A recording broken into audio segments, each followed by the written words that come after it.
Hello, hello, hello. Welcome to Starting the Day the Right Way 5-minute devotion for January 14th, 2021. All right, how's everyone doing? One more day till the weekend, right? All right, so let's get right to it. So today, my little guy had his school day at home, and I needed to use the office computer, so he was in the office at the same time that he had class going on, and he was sitting on the couch, and I was just beaming with fatherly pride because they don't give you a manual for how to be a parent. Some days you have great days, other days you go to bed crying, wondering how did things get so messy. But today was a good day. And so it was towards the end of the day, it was a show and tell. And he's in third grade and he had three things, but the teacher said he only had 30 seconds. Now, if you know my son loves to talk. It is a project to put him to bed because you close the door and close the door and close the door. And he's like, all right. And and you got to see in through the little thinny thing and eventually close it and say, all right, good night, see you in the morning. So in 30 seconds, he had three things to show. He had a little poop emoji that he showed first. Then he had a dinosaur menu that he made up of about 10 different items. And the teacher's like, all right, Christian, you're running out of time. He sped through these things. I don't even know how he did it. But then the third thing that just had me tearing up is we gave him a little card that says why Jesus came, why he forgave our sins, and had about 6 or 7 different colors and what each of those colors represent about Christ's life and the cross. And he held it up, and I was like side watching him, and he was holding up in his iPad, and he was like, this color is this and that's that, and this is my Jesus card. And I was like, oh my God, you're awesome.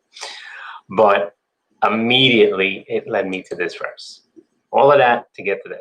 All right, so here's the verse. 1 Peter 3:15 says, instead, and this is from the New Living Translation, instead, you must worship Christ as Lord of your life. And if someone asks about your hope as a believer, always be ready to explain it. Now think about that verse. There's two things that I see in there. You guys may see something else, but I see two things. The first part is that you must worship Christ as Lord of your life. Think about that. If Christ is Lord of your life, he has control over every aspect, right? Your spiritual, your physical, your mental, tough one, your financial, okay? Lord of your life, your entire life, not little bits here and little bits there, your entire life, okay?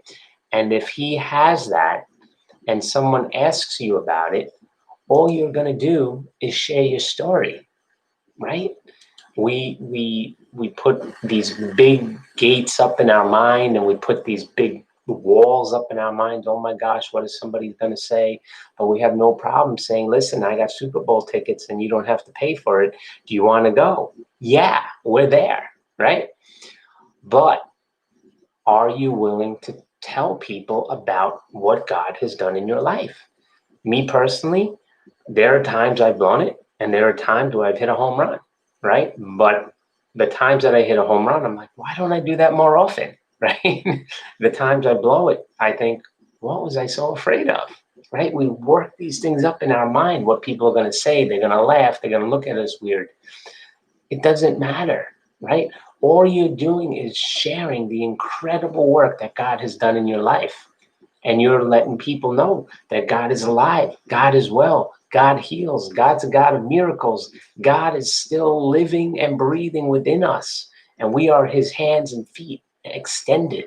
And that's all you're sharing. You're sharing the good news of the gospel, that there is hope in a hopeless situation, right?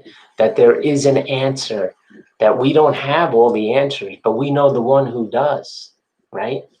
So those were the two things. And just to hear my little guy talk about a card that we gave him, because he loves collecting all these different cards. And there was another time that popped in just as I'm talking now. We had an app on our phone that he just loved, told all different stories of Jesus. And one day he's sitting with his buddy and he's like, hey, look at this. And he played the salvation message for his friend. And then his friend asked his mom, can we download this app? So God can use anything at any time, any way he wants. All right. So don't think it that your way is the wrong way or there's a right way of doing things. There isn't. The only way that's wrong is not to open your mouth and say what God is doing. All right. I hope this was encouraging. Be a blessing to somebody else, right? Because there's somebody else that's always worse off than we are. And they're waiting for a message of hope that only you are carrying, that only you can bring to that person, that God has designated you for that person. All right. Have a great night. We'll be back tomorrow. Bye.